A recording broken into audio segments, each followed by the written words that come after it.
Bien, donc poursuivons notre correction. Alors, déterminer l'image de 2000.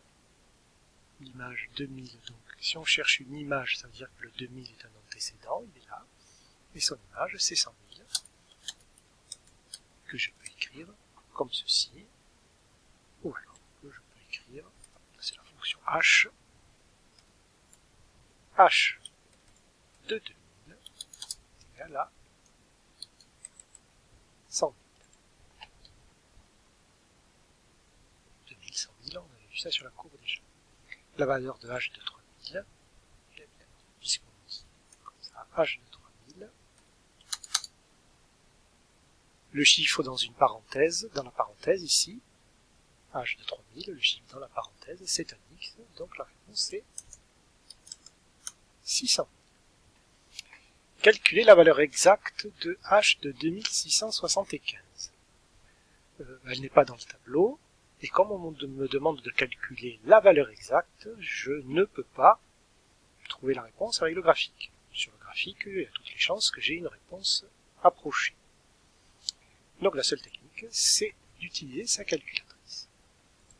Sur la calculatrice, on se place où on veut dans la colonne des x, on est dans le menu table, là on a toujours notre formule qui est saisie, et on va taper 2675, et la réponse va s'afficher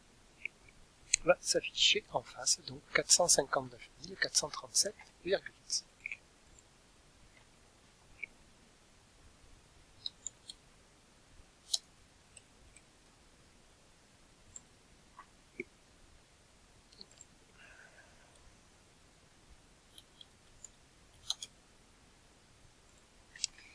Déterminer les antécédents de 600 000. Donc il y a plusieurs manières de procéder. D'abord, on cherche des antécédents. Donc ça veut dire que ce 600 000, c'est un y. Les y sont ici. Tout ça, c'est des y. Donc première méthode très facile. Je regarde où il y a marqué 600 000, et c'est écrit deux fois. Donc les antécédents sont 3000 et 7000. Et les antécédents, ce sont des x. Il y a deux réponses à donner, ce qui était suggéré par la question, puisque dans la question, les antécédents, c'était au pluriel. X égale 3000, x égale 7000. Pour quelle valeur de x a-t-on h de x égale 900 000? Pour quelle valeur de x? Donc on cherche x, ça veut dire que ce 900 000, c'est un y. Pas de 900 000 dans ce tableau. Alors nous allons voir sur la courbe. On a, d'après la question, donc on sait que notre 900 000, c'est un y. Par conséquent, on regarde 900 000 sur la courbe, sur l'axe des y. C'est ici. Et je vais voir à quel point ça correspond sur la courbe. Et ce qui est essentiel de se rendre compte, c'est que ça coupe deux fois la courbe. Une fois ici et une fois ici. Et donc il y a deux réponses à la question. X égale 4000 et X égale 6000. Donc là on a fait une résolution graphique.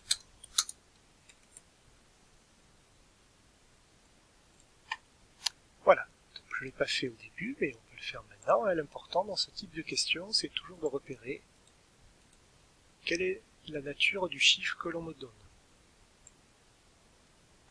Pour les trois premières questions, le chiffre qui nous était donné, c'était un X.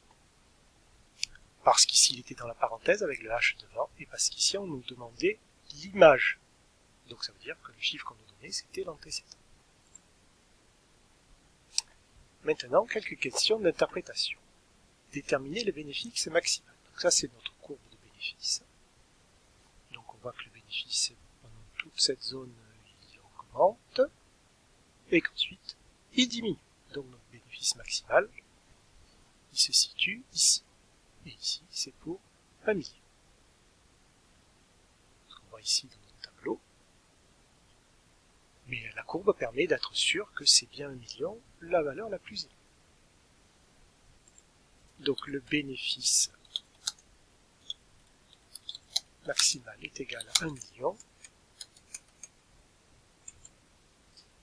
Et on nous demande pour combien de panneaux il est atteint. atteint pour 5000 paniers. 1 million.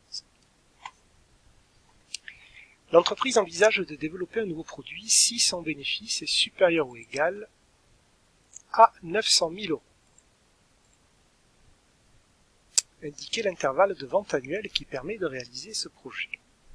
Bon, votre réponse pourra être une phrase, donc là ça veut dire que vous répondez un peu comme vous pouvez, comme vous voulez, du moment que c'est clair. Si son bénéfice est supérieur ou égal à 900 000 euros, on me parle de bénéfice, donc on est en train de me parler de Y. Par conséquent, je me reporte au graphique, je regarde 900 000 sur l'axe des Y, mais ça correspond à ce qu'on a cherché tout à l'heure. Tout à l'heure, on a cherché pour quelle valeur de X attend 900 000 comme bénéfice. Vous devez trouver X égale 4 000 et X égale 6 000. Nouveau produit, si son bénéfice est supérieur ou égal à 900 000. Donc ça veut dire qu'on veut que le bénéfice il soit dans cette zone-là, au-dessus de 900 000. Puisque vous voyez ici, les chiffres sont plus grands que 900 000. 900 000, 950 000, 1 million. Donc pour que le bénéfice soit dans cette zone-là, il faut que le nombre de panneaux vendus soit dans cette zone-là. C'est-à-dire il faut que le nombre de panneaux vendus soit compris entre 4000 et 6000. C'est ce qu'on va écrire. Il faut vendre entre 4000 et 6000 panneaux.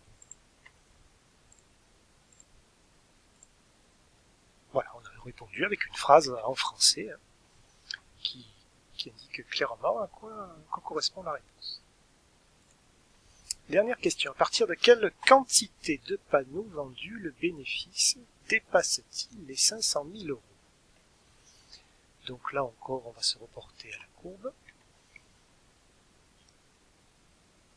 Bénéfice, 500 000 euros. Donc ça veut dire que c'est 500 000 euros. Si c'est du bénéfice, on le regarde sur l'axe des Y. 500 000. Et on voit que 500 000 est atteint ici par cette valeur qui est entre 2500 et 3000. Donc c'est sûrement 2750 que nous n'avons pas dans le tableau, mais on peut vérifier ça.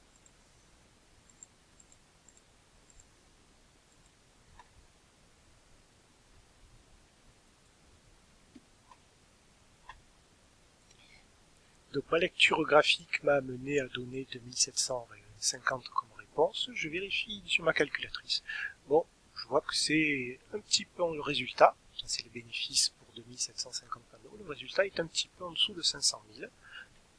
Parce qu'on a trouvé 2750 avec une résolution graphique. Ça donne une réponse approximative, mais qui est tout à fait acceptable. On va simplement indiquer dans la réponse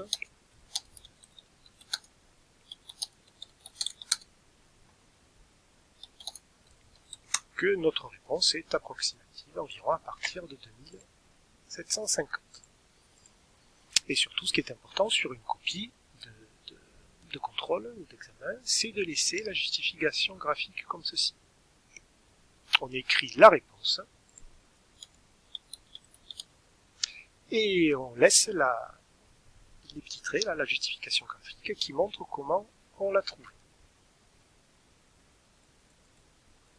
Alors, correction du dernier exercice. Bon, les réponses sont déjà écrites, sinon j'aurais jamais le temps de terminer avant le temps qui m'est imparti pour la vidéo, qui, je le rappelle, est de 15 minutes.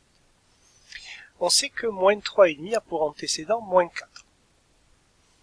Toute la difficulté revient à savoir qui de ces deux chiffres, qui est le x ou qui est le y. On sait que moins 3,5 a pour antécédent. Ça veut dire que l'antécédent, c'est moins 4. Donc c'est lui le x. Par conséquent, c'est lui que je mets dans la parenthèse ici. Le y s'écrit après.